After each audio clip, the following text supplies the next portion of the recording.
आपने heart mafia के नाम से किताब लिखी है। कि हार्ट माफिया क्या पढ़ने से लगता है कि किसी डॉक्टर को टारगेट किया गया होगा या उस फार्मा को लॉबी को टारगेट किया गया होगा। ये हार्ट माफिया क्या है और जो आजकल बहुत ज्यादा हार्ट फेल हो रहे हैं लोगों के, इसके पीछे कारण क्या है? देखिए, यहाँ वो कार्डियोलॉजी की दुनिया की बात, अंदर की बात, एंजियोप्लास्टी, एंजियोग्राफी, बाईपास सर्जरी, जो कि बहुत कॉमन हो गया है, जबकि इसमें जो एविडेंसेस यही कहते हैं कि इससे ये कराने से ना कराना बेटर है। अच्छा। सेम कंडीशन पे ओके। मान लो दो पेशेंट है, दोनों को एक ही तरह के सिम्टम है, हम्म। एक ही तरह के ब्लॉकेज है, एक ने करा लिया, दूसरे ने बोला मैं नहीं कराऊंगा या पैसे नहीं है, तो जिसने कराया उसकी लाइफ एक्सपेक्टेंसी भी कम हो गई, क्वालिटी ऑफ लाइफ भी घट गई। हम्म। तो इस तरह के एविडेंसेस है। मेरी किताब है fish tank model for heart care, उसमें एविडेंसेस डाले हैं। हम्म। तो ये बात मुझे पता है, मैंने कार्डियोलॉजी नहीं की, हम्म। मैंने तो डॉक्टरेट की है।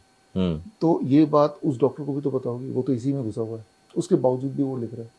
तो हार्ट माफिया हुआ ना वो, है हम्म। ना, कि आपको पता है कि इससे नुकसान है, अगर वो कुछ नहीं करता है हम्म। उसके कंपैरिजन में इसमें ज़्यादा नुकसान है, पैसा भी गया और वो पेशेंट भी गया।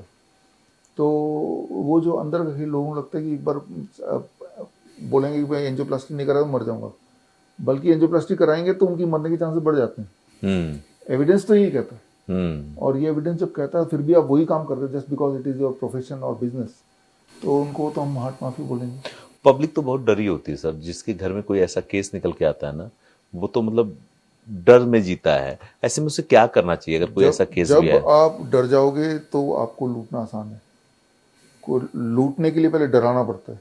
हम्म। अब डरने को आप तैयार बैठे हो, इसके लिए अपने आप को एजुकेट करना पड़ेगा। हम्म।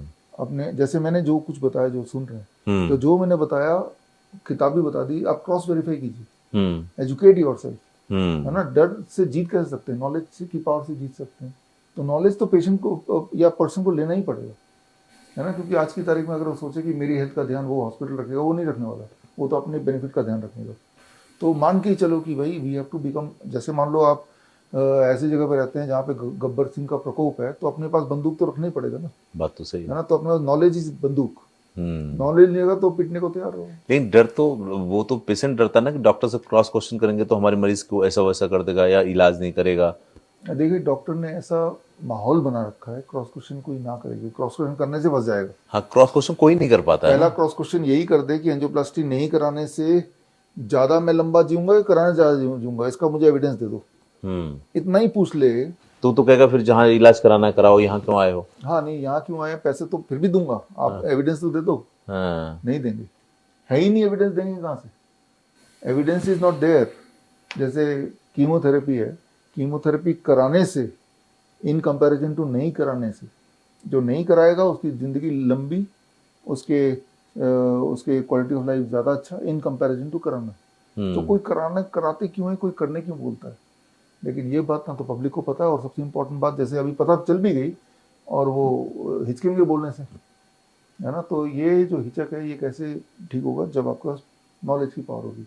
बड़ी से बड़ी बीमारी का आसान से आसान इलाज घर बैठे ही हो सकता है। अधिक जानकारी के लिए कॉन्टैक्ट करें नियरेस्ट डॉक्टर BRC clinic@home।